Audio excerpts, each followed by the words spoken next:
the distance, you hear demons chanting into the deep darkness of the night. 2 words repeated over and over. Rip. Tear. Rip. Tear. Rip and fucking tear. The Doomslayer has arrived.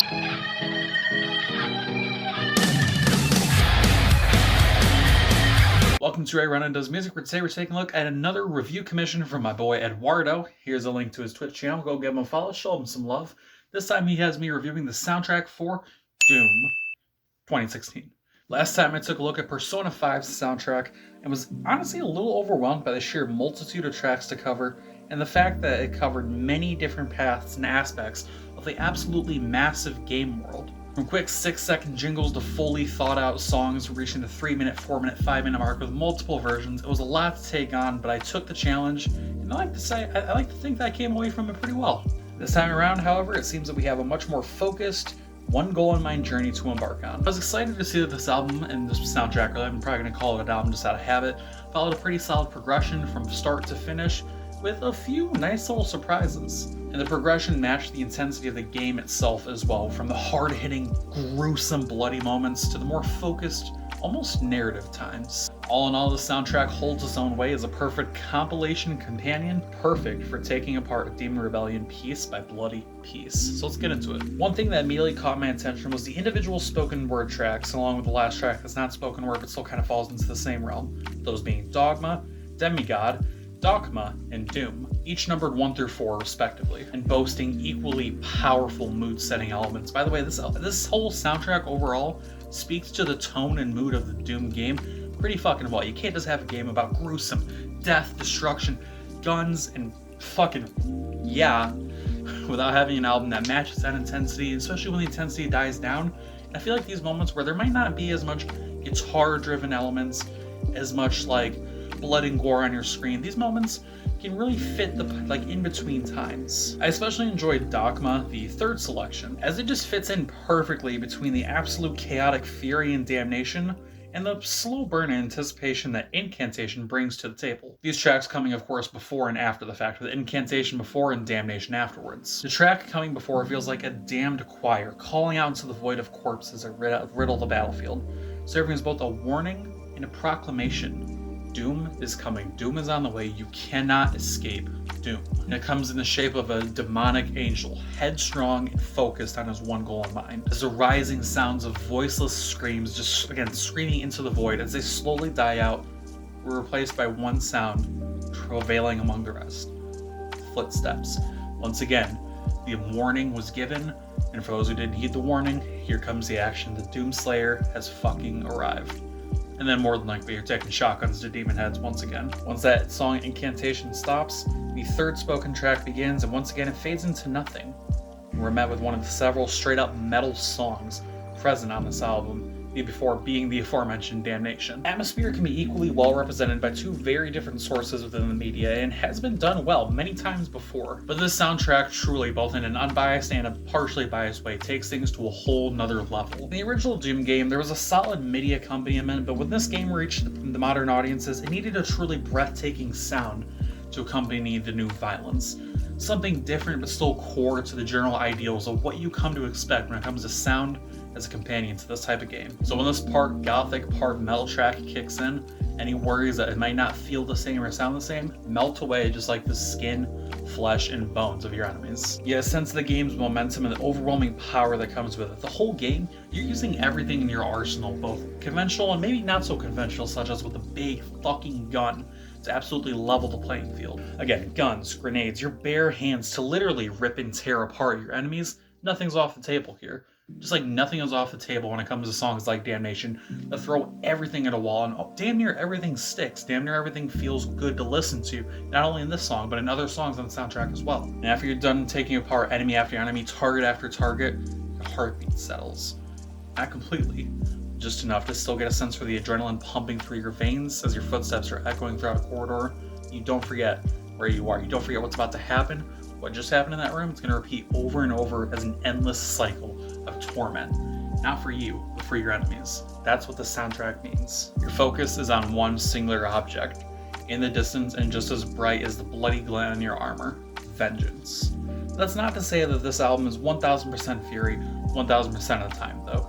You get plenty of times in between fights and tense moments to take in your surroundings and plan your attack. Perhaps you even use this time to rest or reflect. And with the early track Rust, Guts, and Guts, it focuses mainly on the smaller elements of Mick Gordon's seemingly endless arsenal of musical elements, and produces something much more grounded at your first glance. It takes nearly the first 2 minutes of this song before the typical metal sound comes in with a fire lit under its ass, and I found myself going back to songs like this, which looked to have more stop-and-go momentum than constant anger and rage, as it felt different from the pack. It felt like it was separated, but still very well within the same universe, as opposed to something that's just constantly kill, kill, kill. It's something different, but again, it sticks to the same tones.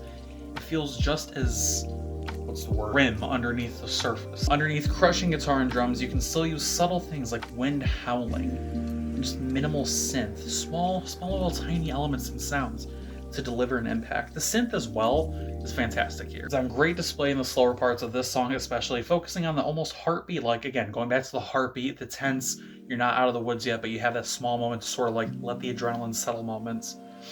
The heartbeat like supplement to a song like this brings in many changes in momentum that are the different faces of the demon apocalypse at hand. I caught so many unexpected involvements and effects like the sirens and authorization, or the aforementioned footsteps, or the wind. Just every tiny little thing seemed to ring through purely throughout all the big noise, which was a fantastic piece there. And it takes a lot of dedication and detail to make stuff like that happen all throughout a soundtrack. And it's a big part, of course, thanks to Mick Gordon and his couple associates here throughout, those being Chris Height and Shad Mossholder. While there's a small help or a big help, it's still worth noting all the names at the big helm of this. I can't name every single musician that was behind it because that would take hours. It'll be worth it, but it would take hours. But back to Mick Gordon here as the main person behind things here. Like I said, it takes a lot of attention to detail to make each of these songs, over 25 songs by the way, sound unique, whether it be thanks to tiny little elements or big, absolutely crushing elements like in the more, again, metal focused, more recognizable songs like the Rip and Tear or the Damnation or even the Incantation. Every track serves its purpose and moment in the game and serves as a largely wordless journey that feels easy to follow even without words essentially guiding you along the story. You're making your own story while still going down the same path as intended. There's only a small fraction of songs on this release that feature more than just instruments or elements being made purely as an instrument such as synth or otherwise, and yet the Tale of Destruction feels like it has palpable beginning, middle, ending, and just parts in between. Again, a solid story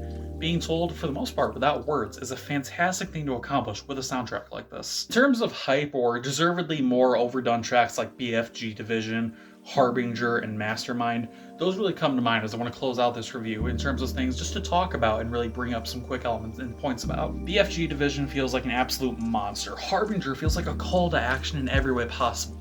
Urgent, fiery, again, giving you a feeling for the situation you're in. It's fucking hell. You're walking through hell, you're the fucking devil all at the same time. And just as easily, Mastermind captures another element, and it feels like it captures every emotion and feeling that the soundtrack has led up to. It kind of serves as, not so much in tracklist order, but in terms of how it sounds and how it feels and how it makes you feel vibe-wise, it feels like the sort of middle, the quick moment of, all right, I've done all this, and I still gotta do all of this.